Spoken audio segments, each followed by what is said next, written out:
I want you to take a very good look at the picture that you see before you. This is the face of one of many thousands of white people who are going to be losing it as their beloved Starbucks begins to lose in this economy. I was on Twitter and I happened to scroll to it's not called the Explore page, but the trend page, and at the top of the page, it mentioned Starbucks. So I was curious, what are they talking about? I click on it, and it said, Starbucks will close 150 stores next year.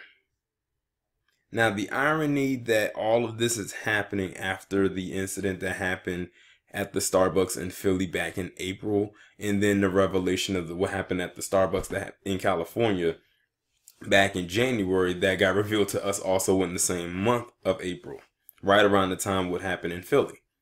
Now, we still we still side out those two guys who did not fight harder for that money, and all they took was $1 each in whatever that honorary dollar, whatever they called it. It was some BS.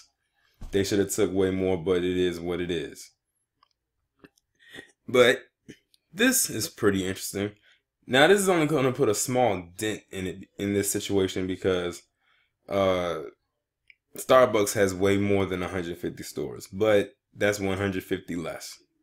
Let me just go ahead and read this article.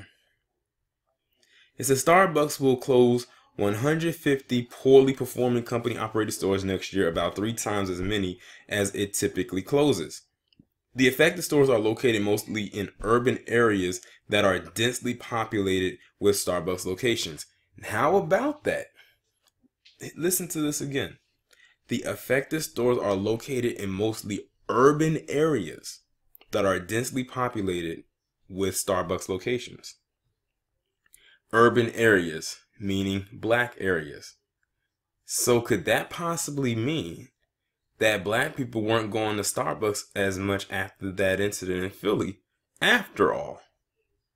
And the thing is, like they say, there aren't a lot of Starbucks in urban areas. Like, you may have one here and one there, but if you go to the suburbs, oh, they're everywhere. Like, you'll see about as many Starbucks as you'll see McDonald's. Let me continue. The company told investors late Tuesday that it expects same-store sales to grow just 1% for the quarter that begins next month, lowering its previous guidance.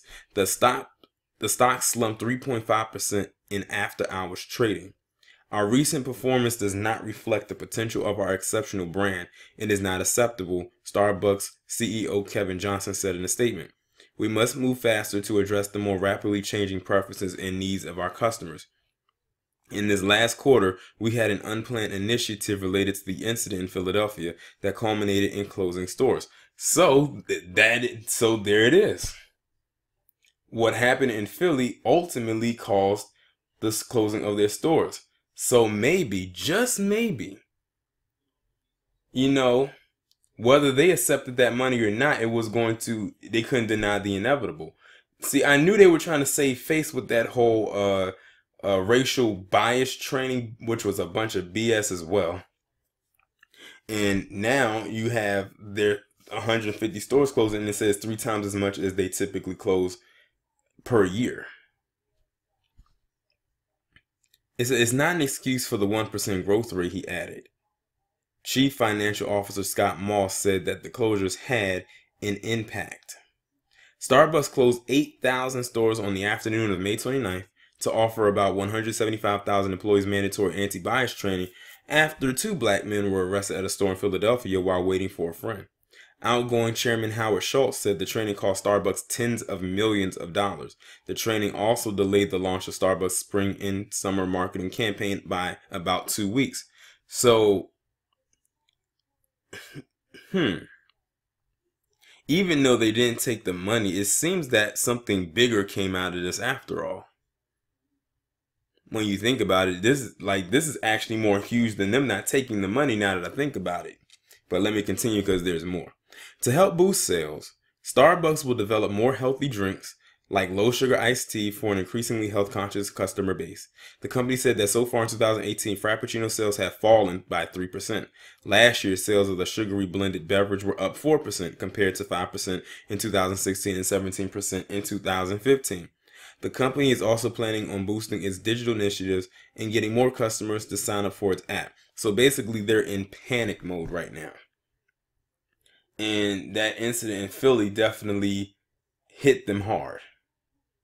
Sort of like when, what's his name? John Schnatter, the former CEO of Papa John's, came out and said that the reason why his business was losing money was because of the protests. But he's been losing money since before the protests really became a big thing. It's just because people wasn't messing with his pizza. So he basically lied, and he was a Trump supporter too. So not only did he lose money, but he ended up losing his position as CEO, and he had to step down and take a lower position. He still gets a check, but he's not getting paid as much as he used to. He just better be lucky he still has a board to sit on, because he could lose his business altogether.